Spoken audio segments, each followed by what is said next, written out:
What's up, guys? Welcome to the channel. We got a great customer interview for you today. We have Kirk Bennion, Exterior Design Manager for Corvette, and his C6 Z06. Kirk, thanks for being here. Jason, thanks for having me. All right. Now, I know there's a question everybody wants to ask about the C8, and you can't talk about specifics and vehicle specs, but let's talk about the philosophy. What went into the design of the C8 Corvette? You know, I would tell you, the C8 for our Corvette lineup, it'll be our most impactful change in that it's a huge proportional change. You know, I would tell you it's a performance-driven change because it will change the weight bias of the vehicle for the better. And from a design aspect, we like the proportional change. It shakes the car up. We think it's a newer car. It's a better car, but we also think that it's going to be exciting with the customers. This is our, like I said, this is our biggest change ever in the Corvette lineup. Now, you were telling me a little earlier about the vision out the front of the car and the mirrors and everything like that. What can you tell us about how that looks out the front? Well, within the proportional change of the car, the occupant now is sitting further forward in the car, which gives them much better vision out the front. I mean, typically you're used to seeing the fenders and everything on the current car, but the new car, you're going to see like the back edge of the hood, and then from there it just goes. It's all about seeing the road, seeing your apexes. Even when we design, I would tell you, the outside rearview mirrors, those are placed in such a way that you can see below them, around them, above them, in between. We're not blocking out any vision next to the A-pillar in that. So, to your point, a lot of attention paid to the front vision of the car. Now, mid-engine has been discussed in Corvette for literally decades. What gave you guys the big push to move to mid-engine in this generation?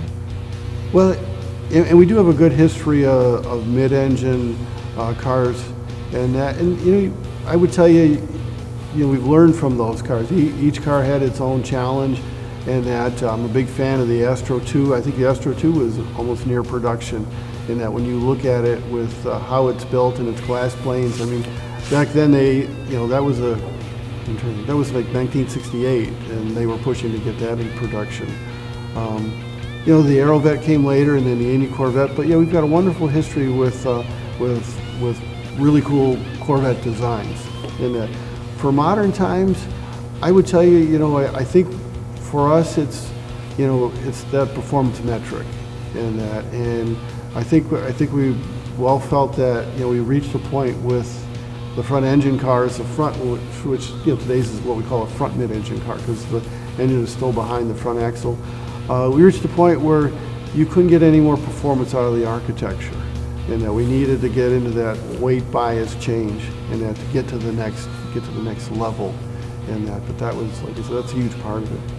Now, Kirk, we've known you for a long time. You've instructed at our track days, and we're excited to have you as a Katech customer in the C6 Z06. What brought you to Katech to get your new Z06 done? Well, I would tell you, I think I've known you a long time, and even then I thought you guys were showing the most advanced hardware in the marketplace, and as you can appreciate, our Z06 Carbon, it was always one of my favorite cars that I worked on with Harlan Charles. Scheming this package, we thought doing something where you could put the most into a normally aspirated car. We're kind of leveraging the technology that we had in the ZR1, with the ceramic brakes and the magnetic ride, and obviously, with what you guys are doing, I always love the idea that you're able to take that LS7 to another level. And when we did this car, 505 horsepower was a lot. Today it's more I'd say more common in that, but with what you offer in your package, what I've seen, the reliability and the performance capability, it was a have-to-have in my book. Now, I know you take this car to the road course a lot. You go to NCM and a few other tracks around here. So what's your plans for the car?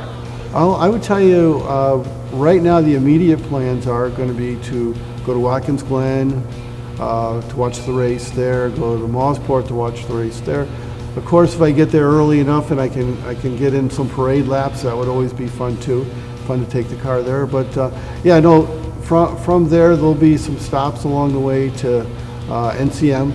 I've been on NCM's track, both in one of your products, Gary Bartlett's car, and I also just did a bike school at NCM. So and the neat thing about the NCM track is what the bike school was telling us, that track has the most grip of any track in North America. So that's definitely one I want to be on next.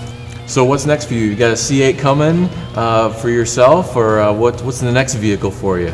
Well, right now we're working towards the C8 reveal, which is on July 18th, and that's a huge part of what we're preparing for right now. And as you can appreciate, with having an all new car, and that there's a lot being done behind the scenes to debut this car. We're gonna have a link below. You can check out that site with information about the C8 as well as watching the reveal live. Kirk, thank you so much. Thank you, Jason. Thanks for being here.